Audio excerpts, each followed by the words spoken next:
Donc on est ici dans le bureau du président de la CCI, François-Xavier Prenet, bonjour. Bonjour, Merci de nous recevoir. avec plaisir.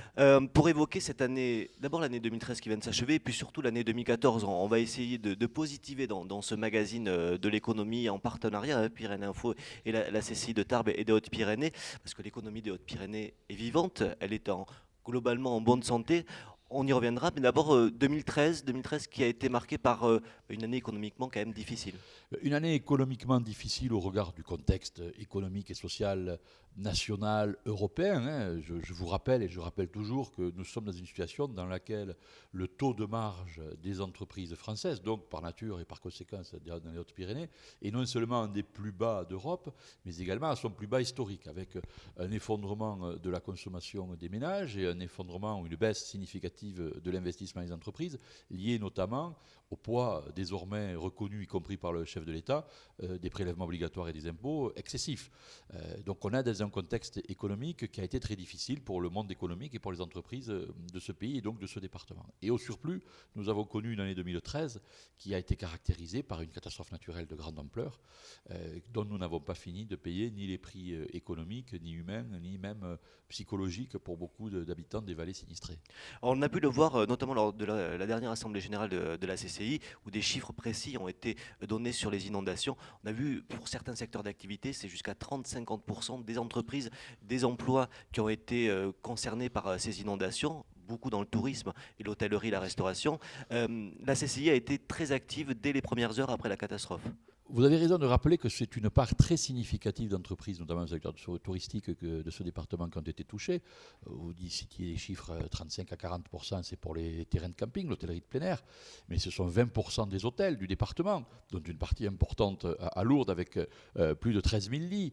C'est également 10% des restaurants de ce département, mais aussi des activités industrielles. Je pense à la zone industrielle de Pierrefitte avec Ferropem et Midjavilla, avec également des activités artisanales et autres. Donc le tissu économique a été fortement impacté. Alors, dès les premières heures de la survenance de cette catastrophe, la Chambre de commerce et d'industrie s'est associée à la formidable mobilisation de tous les acteurs de ce département. Je veux la saluer, notamment à l'initiative du président du Conseil général, relayée également et soutenue par les services de l'État, managés par le préfet de ce département. Il y a eu un grand élan de solidarité, des efforts considérables qui ont été faits, notamment sur la reconstruction des infrastructures. Moi, je pense que les travaux colossaux qui ont été faits pour les accès à Barèges ou à Cauterets méritent d'être soulignés. Pour notre part, pour ce qui relevait de nos compétences, nous avons constitué une cellule de crise immédiatement que nous avons basée à Lourdes. Nous avons rencontré tous les entrepreneurs, toutes les entreprises sinistrées. Nous avons fait l'inventaire, l'état des lieux de leurs besoins. Et nous avons mis très rapidement en place, lors d'un comité directeur, qui s'est tenu d'ailleurs à la mairie de Pierrefitte, un fonds de solidarité consulaire. Nous avons obtenu l'autorisation d'opérer un prélèvement sur nos fonds de réserve, avec le concours, si nécessaire, et l'appui de la solidarité consulaire du réseau de Midi-Pyrénées, avec les chambres de Midi-Pyrénées et la chambre régionale. Et nous avons à ce jour traité une trentaine de dossiers, et nous avons attribué un tout petit peu moins, je donne des chiffres bruts, de 500 000 euros d'aide sous forme d'avance remboursable aux entreprises qui en ont manifesté le besoin après que nous ayons examiné les demandes que nous avons reçues. C'est aussi la vocation de la CCI d'être solidaire envers toutes les entreprises, quand elles vont bien comme quand elles vont mal. Absolument, nous sommes un outil institutionnel d'appui au développement économique, un outil de proximité, c'est ce à quoi je suis extrêmement attaché, et il était normal que nous manifestions notre engagement sur le terrain aux côtés de nos ressortissants. Alors on va faire un point sur l'actualité économique de ces dernières semaines. On va regarder ça en images et puis on va se retrouver pour parler de l'année 2014 en espérant qu'elle sera économiquement meilleure que 2013. On verra dans quelques instants comment ça se passe, mais en retour en images sur ce qui s'est passé dans le département ces dernières semaines.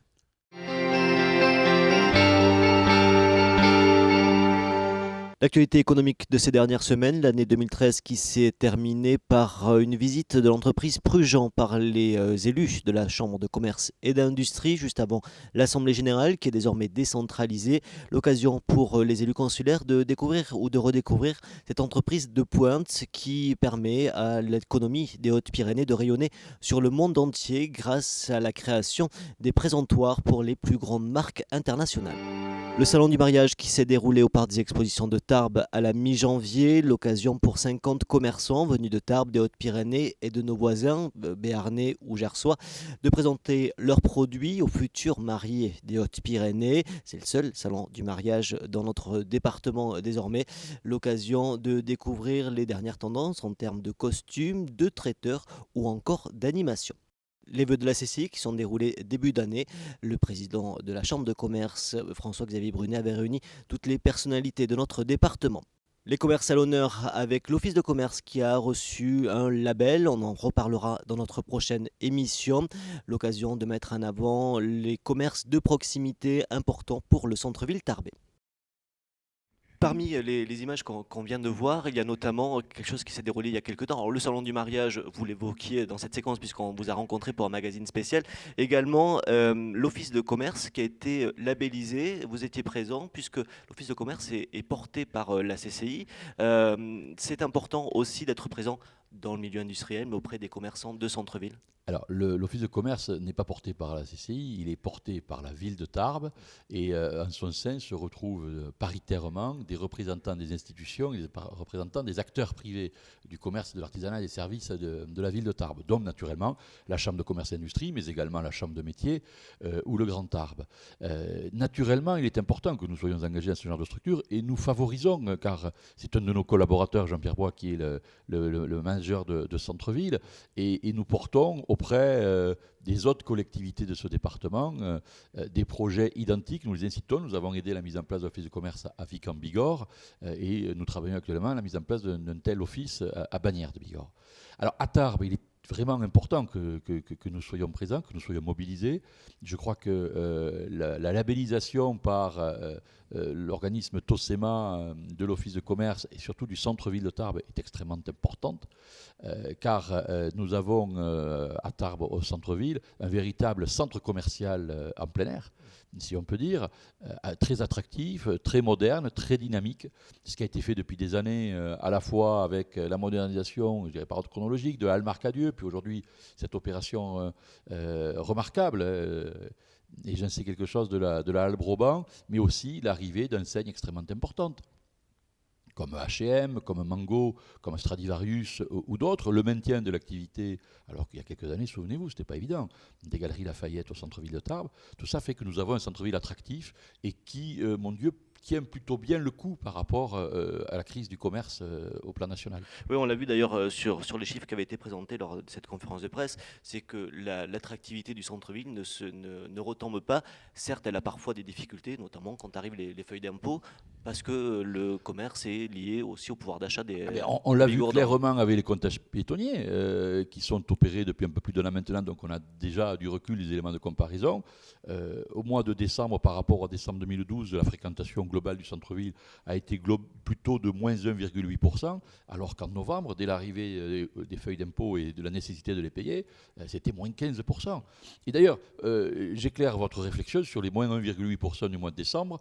Je viens de recevoir ce matin des statistiques sur notamment la grande distribution alimentaire et non alimentaire. En France, la baisse de fréquentation de la grande distribution des grandes surfaces générales aux grandes surfaces spécialisées est de moins 1,6% sur France entière. Ce qui veut dire que c'est un problème commun et général au commerce. D'accord, il n'y a pas de guerre entre hyper et centre-ville, c'est deux il y a de la structures concurrence, complémentaires. mais le commerce est une activité concurrentielle comme d'autres activités.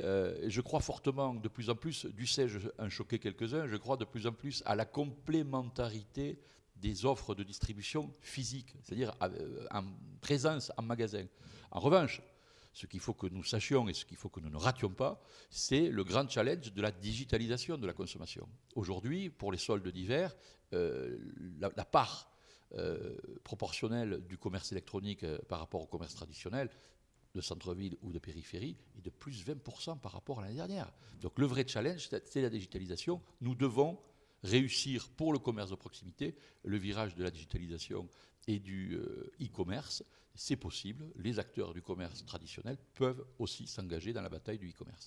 On va y revenir parce que c'est sûrement l'un des grands enjeux de 2014 pour l'économie aussi des Hautes-Pyrénées, cette numérisation, aller vers Internet et tout ce qui va avec le web, hein, qu'il soit sur téléphone, sur tablette et aujourd'hui même sur la télévision.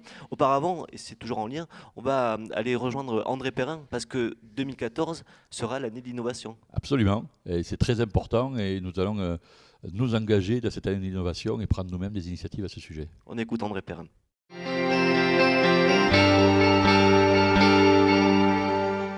Alors après l'industrie l'année dernière, les CCI de France ont décidé de mettre l'innovation au cœur de cette année 2014. Alors d'abord, pourquoi c'est si important pour les entreprises d'innover ? Eh bien, l'innovation fait partie des vecteurs, on va dire, de développement pour une entreprise. Aujourd'hui, face à la concurrence internationale, il faut arriver à se différencier, à se diversifier. Il faut être donc plus compétitif. Et l'innovation est un des moyens, pas le seul, mais c'est un des moyens justement d'arriver à être toujours présent dans la course. Et c'est de plus en plus le cas puisqu'on est dans une économie mondialisée et effectivement la concurrence elle vient de partout, non seulement des pays émergents mais aussi des pays développés, et les PME comme les grandes entreprises ont besoin d'innover. Donc les CCI de France ont décidé de faire de l'année 2014 l'année de l'innovation.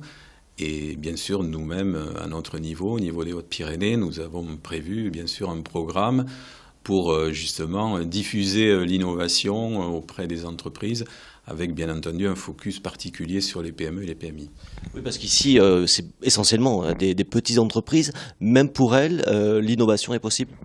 Alors, effectivement, on dit souvent que l'innovation, c'est l'apanage des grandes entreprises, ce qui est vrai, mais il y a aussi des PMI qui innovent. On a d'ailleurs dans le département quelques leaders, des entreprises de petite taille, mais qui sont toujours dans l'innovation, qui innovent sans cesse. Il n'empêche qu'il reste encore beaucoup d'entreprises de petite taille pour lesquelles l'innovation est un peu une terre inconnue. Et c'est un petit peu pour essayer de décrypter un petit peu mieux les rouages de l'innovation que nous allons décliner tout au long de l'année un programme de rencontres, d'animation, d'information en direction quand même de ce public des PME et des TPE. Alors peut-être un mot sur les 2 premières animations qui sont déjà au programme. Alors, dans l'immédiat, nous avons 2 rendez-vous. Un premier, la semaine prochaine, c'est un rendez-vous qui est, lui, régional. C'est le salon Midinov qui a lieu à Toulouse et où la CCI de Tarbes sera présente avec les entreprises du pôle céramique tarbais, qui est par définition un pôle d'excellence en matière d'innovation. Les céramistes de Tarbes sont bien connus pour innover en permanence et donc leur présence sur ce salon semble tout à fait naturelle avec l'accompagnement de la CCI.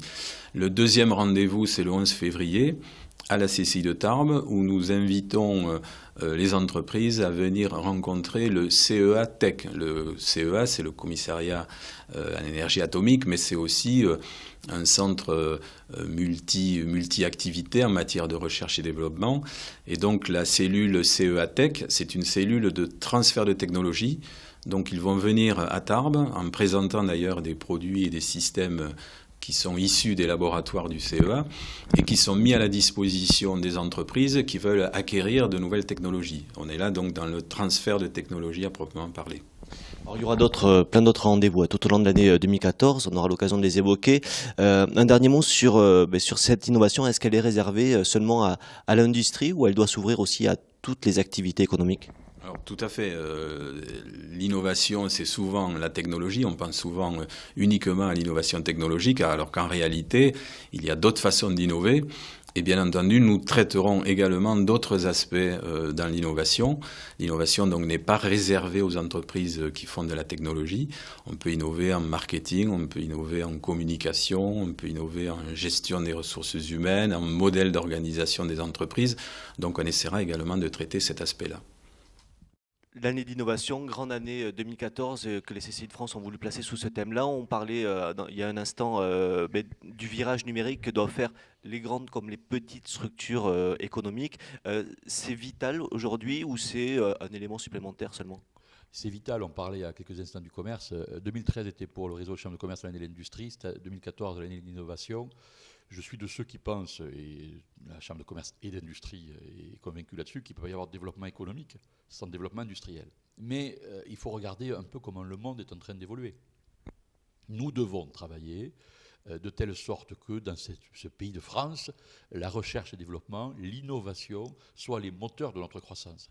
Nous ne pouvons pas continuer à nous battre sur des segments sur lesquels nous sommes concurrencés par des pays à main-d'œuvre moins chère, et donc sur des produits dans lesquels, la fabrication desquels, dans la constitution du prix desquels, la part de main-d'œuvre est extrêmement importante. Par contre, nous sommes et nous demeurons extrêmement compétitifs dans la compétition mondiale sur les produits à forte valeur ajoutée et à forte innovation. Regardez d'ailleurs la constitution de la balance commerciale française, qui est largement déficitaire naturellement, mais les points qui nous permettent de sortir un petit peu la tête de l'eau, ce sont les produits, le luxe, l'aéronautique, le spatial, le médical, c'est-à-dire les produits à forte valeur ajoutée et à forte innovation. Donc cette mobilisation sur l'innovation, et notamment les questions liées au développement durable, à la protection de l'environnement, à la préservation de notre planète, à la digitalisation, je le redis, c'est extrêmement important. Je suis convaincu que la bataille de l'économie, la bataille de la croissance se jouera sur la digitalisation.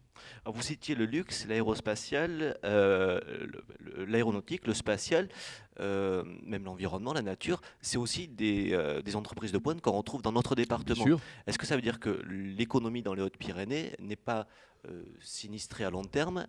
Elle est encore vivante et elle est encore moderne. Elle peut encore évoluer? Mais évidemment qu'elle est encore vivante, qu'elle est encore moderne et qu'elle va évoluer. Je ne suis pas de ceux qui, bien que extrêmement conscients des difficultés auxquelles nous sommes confrontés, se laissent aller à l'autoflagellation et au misérabilisme. Nous avons des difficultés. Et mon Dieu, quand on regarde la situation économique globale du pays, nous ne sommes pas forcément, nous, plus sinistrés qu'ailleurs. En revanche, nous avons des atouts, nous avons des savoir-faire. J'étais hier dans une entreprise de ce département qui est en train de croître très fortement sur le secteur des composites, en s'appuyant sur des potentialités de recherche dans le département, en s'appuyant sur le savoir-faire d'ingénieurs de l'ENIS et l'entreprise Nimitech à Bagnères de Bigorre. Et on voit bien qu'on peut avoir dans ce département des start-up, des pépites qui peuvent croître et se développer. Nous avons des atouts, nous avons du savoir-faire, nous avons une main-d'œuvre qualifiée et nous avons une tradition industrielle sur le secteur de l'aéronautique, notamment du ferroviaire, de l'agroalimentaire, des matériaux. Regardez ce qui vient ce qui est en train de se préparer, de se dessiner sur la zone aéroportuaire autour de Tarmac Aerosave, avec l'engagement, le confortement de l'engagement d'Airbus sur ce programme-là, aux côtés de cette entreprise. Nous avons décidé en 2014, ici à la Chambre de commerce, de mener nous-mêmes, avec nos propres moyens, une action prospective, de recherche très proactive, de potentialités et d'opportunités sur ce secteur-là, pour cette zone-là. On va dire un mot parce que c'est toujours dans la continuité, vous parlez du développement des atouts des Hautes-Pyrénées, ça passe aussi par les nouvelles générations, les futures générations, et puis il y a un rendez-vous qui va se dérouler dans quelques jours, ça sera le 7 février ici dans les locaux de la CCI, c'est la nuit d'orientation, j'ai envie de dire que tout passe par là en fait.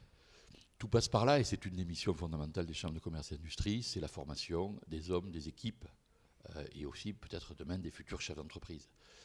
Donc c'est une opération nationale au sein de laquelle nous nous sommes engagés, la nuit de l'orientation. Nous la mènerons conjointement, et peut-être qu'on en dira deux mots dans un instant, avec nos collègues de la CCI de Pau, qui tiendront la nuit de l'orientation à Pau, au même moment, à la même heure que nous, ici à Tarbes, le vendredi 7 février. C'est un moment extrêmement important parce que d'abord, ça permet à un jeune public, l'année dernière nous avions rencontré un immense succès à cet égard, de rencontrer des acteurs des métiers vers lesquels ils peuvent éventuellement s'orienter. Et sous une forme, je dirais, interactive, sous une forme décontractée, dans le cadre d'une soirée extrêmement sympathique, et avec des chefs d'entreprise, des professionnels qui prennent sur leur temps, et je les en remercie très sincèrement, qui prennent sur leur temps pour expliquer à ce jeune public qu'est-ce que leur métier, comment on le vit, comment on le pratique. Certes, comment on y accède, mais surtout pour donner envie. Il faut donner envie aux générations futures. Alors, toutes les infos pratiques sur cette soirée, on est allé rencontrer Sandra.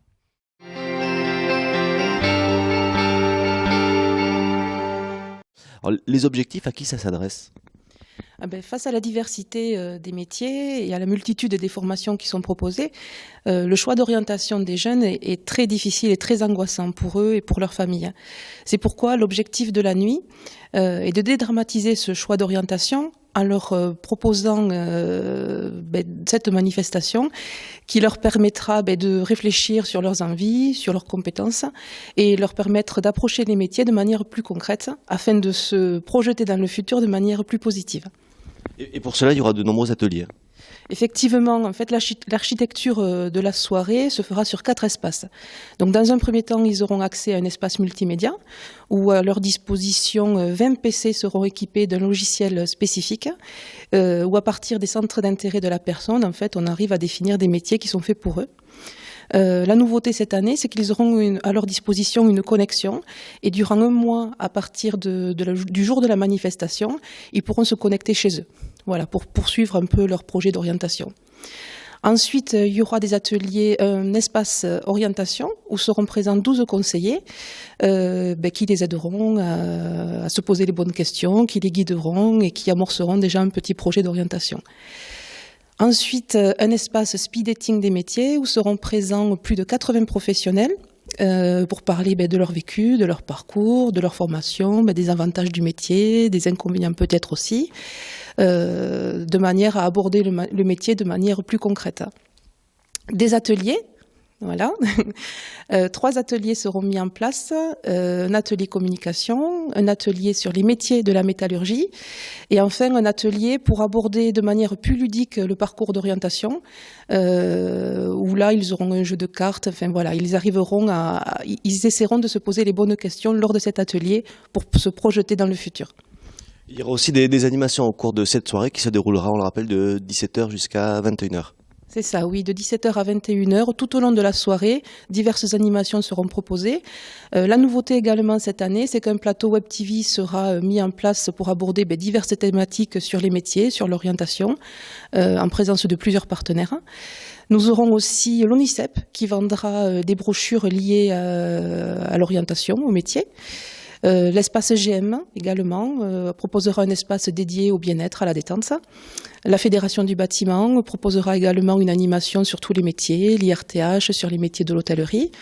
Le tout dans une ambiance conviviale, festive, avec plusieurs moments de détente et de nombreux lots à gagner. Donc vous le disiez, cette nuit d'orientation, c'est le 7 février, de 17h à 21h, vous le disiez, c'est en partenariat avec la CCI de Pau. C'est pas la première fois. Alors, lors d'une conférence de presse, avant la présentation d'un grand colloque, vous disiez, c'est une vieille arlésienne, les accords de partenariat entre Tarbes et Pau, on en a vu, on en verra d'autres, ça ne marche jamais. Là, vous m'avez presque démenti, j'ai envie de dire, parce qu'il y a régulièrement des accords. On voit Patrick de Stampa régulièrement ici à Tarbes, comme vous allez régulièrement à Pau. C'est là aussi, je disais tout à l'heure le mot vital, c'est vital de travailler ensemble. Mais je crois qu'au bout d'un moment, il faut avoir la politique de sa géographie et la géographie de son économie. Tarbes, Pau, le Béarn, la Bigorre, mais on dit Tarbes-Pau parce que ce sont les 2 villes principales, mais j'ai envie de rajouter Bagnères de Bigorre, Lourdes, Oloron et jusqu'à Orthez. Nous constituons, et je pourrais même aller jusqu'à Dax, nous constituons un seul et même bassin de vie, un seul et même bassin économique. Donc nous devons constituer les fondations d'un rapprochement que j'espère un jour institutionnel entre le Béarn et la Bigorre, parce que c'est notre intérêt, à la fois côté béarnais et côté bigourdan. Nous constituons une seule et même entité économique, un seul et même bassin de population. Nous devons renforcer nos coopérations. Ici, nous y croyons très fort. À Pau, ils y croient très fort également.